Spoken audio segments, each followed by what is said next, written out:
नमस्कार दोस्तों, स्वागत है आपका हमारे YouTube channel online study with DK में। दोस्तों, आज मध्य प्रदेश शिक्षक पात्रता परीक्षा वर्ग 2 जो कि विज्ञान विषय से संबंधित थी और 20 फरवरी 2019 को किस प्रकार के प्रश्न विज्ञान के पेपर में पूछे गए हैं और कौन कौन से टॉपिक से प्रश्न जो हैं वो कंटिन्यू आ रहे हैं। यदि आपकी एग्ज़ाम अभी बाकी है तो आप इन टॉपिक को ज़रूर कवर कीजिए ताकि आपको थोड़ी सी हेल्प यहाँ पर इस प्रकार से मिल जाए और आपके नंबर जो हैं वो आप अच्छे नंबर प्राप्त कर पाएँ। तो दोस्तों, आज जो प्रश्न हमें भेजे हैं ये भेजे हैं श्री मृत्युंजय मिश्रा जी ने, जिनका आज एग्ज़ाम था और उन्होंने कुछ प्रश्न यहाँ पर हमें सेंड किए हैं।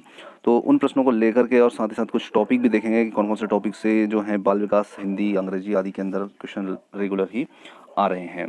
तो दोस्तों, यहाँ पर आपको बताना चाहेंगे कि बाल विकास से संबंधित जो है हमने कई वीडियो जो हैं हमारे चैनल पर अपलोड हैं, आप उनको देख सकते हैं और बहुत ही सिलेक्टेड क्वेश्चन उनके अंदर शामिल हैं। तो आपने यदि इनको नहीं देखा है तो आप डिस्क्रिप्शन बॉक्स के अंदर उनकी लिंक आपको मिल जाएगी, आप वहां से जाकर के इनको देख सकते हैं। तो चलिए दोस्तों, अब बिना टाइम वेस्ट किए देखते हैं कौन कौन से टॉपिक से प्रश्न जो हैं वो रेगुलर आज पूछे गए हैं। तो यहाँ पर आपको बताना चाहेंगे कि जो प्रश्न हैं ये प्रथम पाली और द्वितीय पाली दोनों के मिक्स क्वेश्चन हैं। तो जो प्रश्न है वो उनका टॉपिक जो है वो तो सेम ही लगभग प्रथम और द्वितीय से दोनों के अंदर ही लगभग आ रहा है, पर क्वेश्चन उससे बदल दिए जाते हैं। तो चलिए देखते हैं किस प्रकार के प्रश्न जो हैं ये आज की एग्ज़ाम में शामिल थे। तो सबसे पहला प्रश्न यहाँ पर देखते हैं। ये प्रश्न था, अवतल दर्पण में यदि कोई वस्तु जो है वो उसके ध्रुव और मुख्य फोकस के बीच में रखी जाती है तो उसका प्रतिबिंब किस प्रकार का बनेगा। तो यहाँ पर उस वस्तु का जो प्रतिबिंब बनेगा वो बनेगा, अब वहाँ विकल्प जो भी हो सकता है रखा हो, तो विकल्प यहाँ पर हमें मिल नहीं पाए हैं तो हमने सीधे उनके उत्तर को लिख दिया है। प्रश्न का उत्तर जो है वो इस प्रकार भी हो सकता है कि दर्पण के पीछे बनेगा, इसी के साथ साथ आभासी बनेगा, सीधा बनेगा और वस्तु से बड़ा बनेगा। इन चारों ही स्थितियों में उत्तर में से कोई भी विकल्प वहाँ पर प्रश्न का ज़रूर रहा होगा। तो चलिए अगला प्रश्न देखते हैं। अगला प्रश्न जो है ये है, CH4 में कार्बन की संयोजकता कितनी होगी। तो CH4 जो हाइड्रोकार्बन वाला टॉपिक है ये इससे क्वेश्चन आ ही रहे हैं और कोई ना कोई प्रश्न जो है वो इससे रिलेटेड बिल्कुल आ रहा है। तो आप हाइड्रोकार्बन वाले टॉपिक को भी कंप्लीट कीजिए यदि आपकी एग्जाम बाकी है। तो यहाँ पर CH4 जो रहेगा मीथेन के अंदर, इसकी संयोजकता कार्बन की जो रहेगी ये 4 रहेगी। इसी के साथ में अगला प्रश्न जो है रबी और खरीफ की फसल से भी कंटिन्यू ही देखने को आ रहा है। ये 18 तारीख की एग्ज़ाम को भी ये प्रश्न आया था।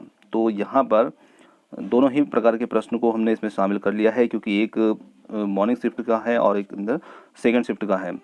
तो यहाँ पर रबी की जो फसल होती है जिसे हम गेहूं, चना आदि भी बोलते हैं, तो ये फसल जो होती है ये अक्टूबर नवंबर माह में बोई जाती है और मार्च अप्रैल तक इसकी अवधि जो होती है ये रहती है। तो अक्टूबर नवंबर से लेकर के मार्च अप्रैल तक इसकी अवधि रहती है। अब वहाँ पर कोई भी माह जो है वो आगे पीछे जरूर कर सकते हैं। तो बिल्कुल सरल सा प्रश्न है और सभी इसका उत्तर जानते भी हैं। तो चलिए अगला प्रश्न जो था ये आया था, कौन सा मृतोपजीवी जीव है। तो ये विकल्प उनको शायद बराबर ध्यान न रहे हों तो इसलिए इसका उत्तर हमने नहीं लिखा है। तो कौन सा जीव मृतोपजीवी है, तो वहाँ पर 4 विकल्प रखे थे और मृतोपजीवी जीव जो हैं उनका नाम भी इसमें पूछा गया था। चलिए अगला प्रश्न है, खरीफ की फसल की समय अवधि कब से कब तक होगी। तो ये एक शिफ्ट के अंदर ये पूछा था, एक के अंदर वो पूछा था। तो खरीफ की जो फसल होती है ये जून जुलाई से लेकर के अक्टूबर नवंबर तक ये रहती है और इसका मंथ भी थोड़ा आगे पीछे हो सकता है। विकल्प में वहाँ पर कोई सा महीना आगे पीछे कर सकते हैं या 2 महीने नाम न देकर के सिर्फ एक माह भी नाम उसमें दिया जा सकता है। चलिए इसी के साथ में अगला जो है ये था, कैरम बोर्ड से घर्षण से संबंधित प्रश्न था। जैसे कैरम बोर्ड में कैरम जो होता है उसके साथ घर्षण होता है तो उससे रिलेटेड भी किसी प्रकार का प्रश्न आया था, बराबर वो ध्यान नहीं होने की स्थिति में हमने सिर्फ उसको ऐसा ही लिख दिया है। अब बात करेंगे कुछ ऐसे टॉपिक जो हैं जिनसे क्वेश्चन जो हैं वो साइंस के अंदर आ रहे हैं। तो यहाँ पर हमने दोनों ही शिफ्ट के टॉपिक को इसमें कवर किया है। तो यहाँ पर बात करेंगे आवर्तकाल।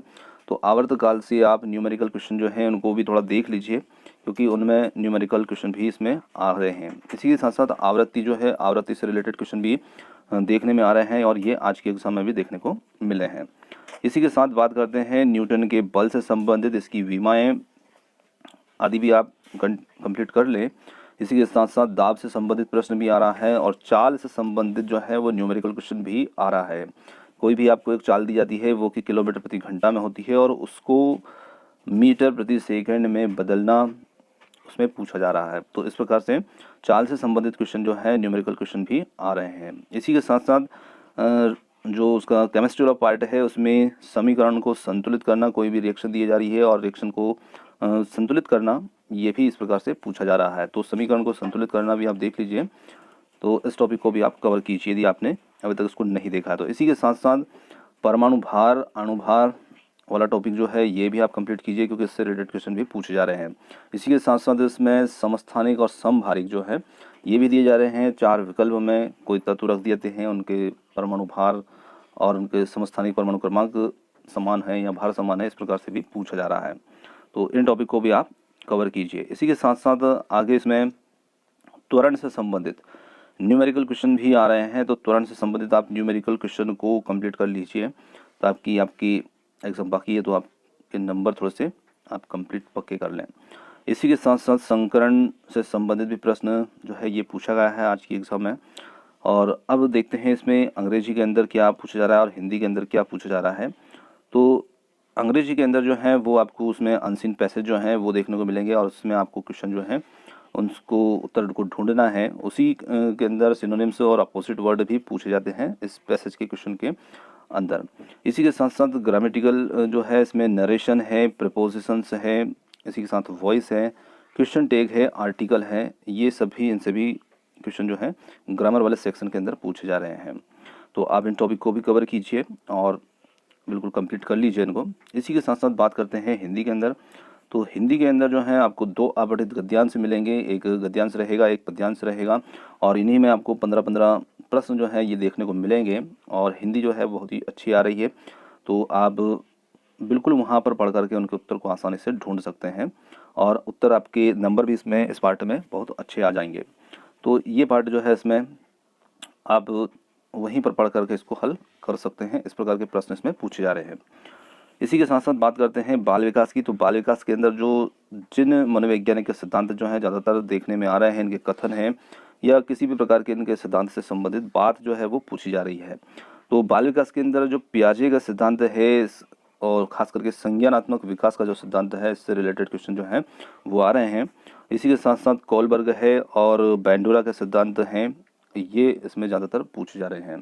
तो दोस्तों आज का जो पेपर था उसमें भी बाल विकास वाला जो टॉपिक है ये 18 तारीख से ही बाल विकास का जो टॉपिक है ये थोड़ा सा ज़्यादा टफ जो है देखने में आ रहा है। तो इस पर थोड़ी सी आप इन चीज़ों को देख लें और कंटिन्यू अपडेट रहें कि आपकी एग्ज़ाम अभी कुछ दिन बाद है, तो आप कौन कौन से टॉपिक को थोड़ी सी अच्छी मेहनत इन पर कर सकते हैं और इस पार्ट में भी आप अच्छे नंबर ला सकते हैं। और इससे रिलेटेड आपको वीडियो जो है हमारे चैनल पर देखने को मिल जाएंगे।